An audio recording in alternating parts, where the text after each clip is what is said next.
తెలుగువారు గర్వపడేలా సినిమా చేశానని అనుకుంటున్న సందర్భంలో మనల్ని మనం కిందకు లాక్కుంటున్నాం అంటూ అర్జున్ వ్యాఖ్యానించడం ఇంట్రెస్టింగ్ గా మారింది.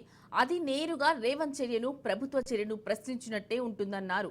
తానెవరిని నిందించడానికి ప్రెస్ మీట్ పెట్టలేదని, సినిమాకు ప్రభుత్వం అన్ని రకాలుగా సపోర్ట్ చేసిందని, అందుకు ధన్యవాదాలని చెప్తూనే తనపై తప్పుడు సమాచారం ప్రచారం చేస్తున్నారని అర్జున్ వ్యాఖ్యానించడం పలు అభిప్రాయాలకు తావిస్తోంది.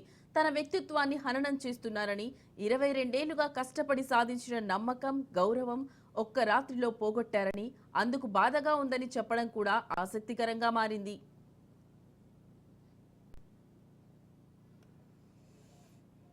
ఈ ఘటనల క్రమంలో వివాదమంతా ఇప్పుడు కోర్టు పరిధిలో ఉంది. ప్రభుత్వ వాదనలు, అర్జున్ తరఫున వాదనలు, పోలీసులు చూపించే సాక్ష్యాలు, అందుకు సపోర్ట్ చేసే వీడియోలు వంటి అంశాలన్నింటినీ కోర్టు ఆమూలగ్రం పరిశీలిస్తోంది. ఆ తరువాత ఎవరి వాదనకు ఆధారాలు ఉన్నాయో తేలుస్తుంది. ఎవరి వైపు నిర్లక్ష్యం ఉంది, ఎవరి వైపు అబద్ధాలు ఉన్నాయి అనేది కోర్టులో తేలిపోతుంది. ఇక రేవతి మృతిని, అబ్బాయి ఎదుర్కొంటున్న ప్రాణావస్థ స్థితిని సపరేట్ గా చూస్తుందా, లేక ప్రభుత్వం థియేటర్ మేనేజ్మెంట్ ఏర్పాట్ల ఫలితంగా జరిగిన ఘటనగా చూస్తుందా అనేది మరో అంశం. ఈ క్రమంలో తీర్పు ఎలా ఉంటుంది అనేది ఒక అంశమైతే, ఈ ఘటనపై ప్రజా కోర్టులో సామాజిక మాధ్యమాల్లో జరుగుతున్న చర్చ అత్యంత ఆసక్తికరంగా మారింది.